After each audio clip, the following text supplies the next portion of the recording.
Hello friends, உங்கள் தக்காளி செடியோட இலையெல்லாம் சுருண்டு போகுதா?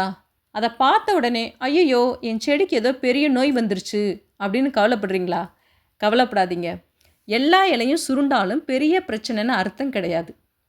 சில நேரங்களில் இது செடி நமக்கு கொடுக்குற ஒரு சின்ன சிக்னல். எனக்கு கொஞ்சம் ஹெல்ப் வேணும் அப்படின்னு சொல்கிற மாதிரி. இந்த வீடியோவில் தக்காளி இலை ஏன் சுருண்டு போகுது, அதுக்கான முக்கிய காரணங்கள் என்ன, அதை எப்படி சரி பண்ணலாம் அப்படிங்கிறத பற்றி பார்க்க போகிறோம்.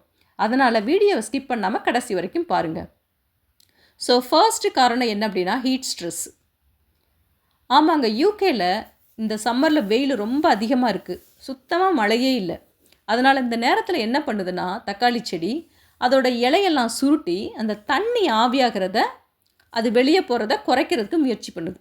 இது ஒரு இயற்கையான பாதுகாப்பு முறை. குறிப்பாக மதிய வெயிலில் அது அதிகமாக இருக்கும்போது அந்த இலைகள் நல்லா சுருண்டு ஈவினிங் டைமில் சம்டைம்ஸ் கொஞ்சம் நேரம் ஆகலாம். ஸோ இதை எப்படி சரி பண்ணலாம்? காலை நேரத்தில் நல்ல டீப்பாக தண்ணி ஊற்றுங்க. செடியை சுற்றி காம்போஸ்ட்டு, ஸ்ட்ரா அல்லது முழிச்சு போட்டால் மண்ணில் அந்த மாய்ச்சர் ரொம்ப நேரம் இருக்கும். கண்டெய்னரில் வளர்க்குறீங்கன்னா எண்ணெய் மாதிரி, அதுவும் வெயில் நாட்களில் ஒரு நாளைக்கு 2 முறையாவது மண்ணை செக் பண்ணுங்கள். ரெண்டாவது ப்ராப்ளம் வாட்ரிங். இன்கன்சிஸ்டன்ட் வாட்ரிங் ரொம்ப பெரிய பிரச்சனை தான். நிறைய பேர் தினமும் தண்ணி ஊற்றுறது நல்லதுன்னு கொஞ்சம் கொஞ்சமாக ஊற்றுவாங்க. ஆனால் அது எல்லா நேரத்துலையும் சரி கிடையாது. அதிகமாக தண்ணி கொடுத்தாலும் ரொம்ப நாள் தண்ணி கொடுக்காம விட்டாலும் 2 சூழ்நிலையுமே செடிக்கு ஸ்ட்ரெஸ் வரும். அதோட முதல் அறிகுறி தான் இலை சுருண்டு போகிறது. எப்படி சரி பண்ணலாம்? தண்ணி ஊற்றுறதுக்கு முன்னாடி விரலால் மண்ணை தொட்டு பாருங்கள். 1 இன்ச்சு அல்லது 2 இன்ச்சு மண் காஞ்சிருந்துச்சுன்னா தண்ணி கொடுங்க. எப்போவுமே செடிக்கு அடிப்பகுதியில் மட்டும் தண்ணி ஊற்றுறது நல்லது, இலை மேலே படாமல். அடுத்த முக்கியமான காரணம் என்னென்னா பெஸ்ட். இந்த ஏஃபிட்ஸு, ஒயிட் ஃப்ளைஸு, ஸ்பைடர் மிட்ஸு, இந்த மாதிரி பூச்சியெல்லாம் இலையோட அடிப்பகுதியில் மறைஞ்சிருக்கும். அது என்ன பண்ணுன்னா இந்த இலையோட சாரை உறிஞ்சுறதுனால இலை சுருண்டு மஞ்சளாக அல்லது சுருக்கமாக இருக்கும். என்னோடய செடியில் எல்லாம் இருக்குது பாருங்களேன். அந்த மாதிரி இருக்கிறத கொஞ்சம் ரிமூவ் பண்ணிடலாம், ரொம்ப மோசமாக இருக்கிறத. அதனால் வாரத்துக்கு 2 தடவை இலைக்கு அடியில் செக் பண்ணுறது ரொம்ப முக்கியம். ஆரம்பத்திலே கண்டுபிடிச்சா neem oil spray, mild soap solution use பண்ணலாம்.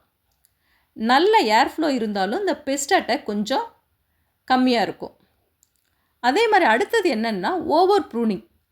சம்டைம்ஸ் என்ன பண்ணுறோன்னா நம்ம நிறைய இலைகளை ஒரே நேரத்தில் வெட்டிடுறோம். அதனால கூட இலை சுருண்டு போகலாம். ஒரே தடவை அதிகமாக ப்ரூன் பண்ணாதீங்க. ஒவ்வொரு வாரமும் கொஞ்சம் கொஞ்சமாக ரிமூவ் பண்ணுங்கள். சம்டைம்ஸ் என்ன ஆகும் அப்படின்னா இந்த வைரல் டிசீஸ், இது கொஞ்சம் சீரியஸான ப்ராப்ளம் தான். வைரஸ் இருந்தால் இலை சுருண்டு போகிறதோட மட்டும் இல்லாமல் மஞ்சள் நிறமாக மாறும். செடியோட வளர்ச்சி குறையும், பூவும் காயும் சரியாக வராது. இந்த மாதிரி இந்த சிம்டம்ஸ் தொடர்ந்து இருந்தால் அது வைரஸாக இருக்கலாம். வைரஸுக்கு நேரடியாக மருந்து கிடையாது. மனுஷரை மாதிரியே அந்த செடியை மற்ற செடியிலேருந்து தனியாக வைக்கணும். தேவைப்பட்டால் அதை ரிமூவ் பண்ணுறது தான் மற்ற செடிகளுக்கும் பாதுகாப்பு. அடுத்து முக்கியமான காரணம் என்னென்னா ஃபர்டிலைசர். இலை வளர்ச்சிக்கு நைட்ரஜன் தேவை தான்.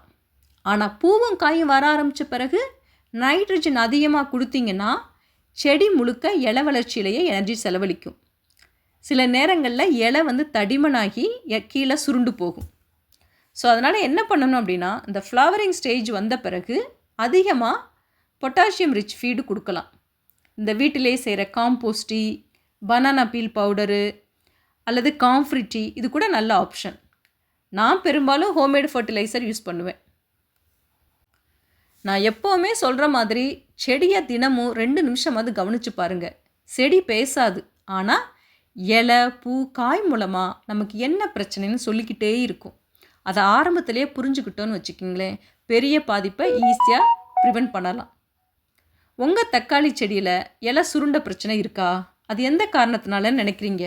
உங்களோட அனுபவத்தை கமெண்ட்டில் கண்டிப்பாக ஷேர் பண்ணுங்கள். இந்த வீடியோ உங்களுக்கு யூஸ்ஃபுல்லாக இருந்தால் ஒரு லைக் பண்ணுங்கள்.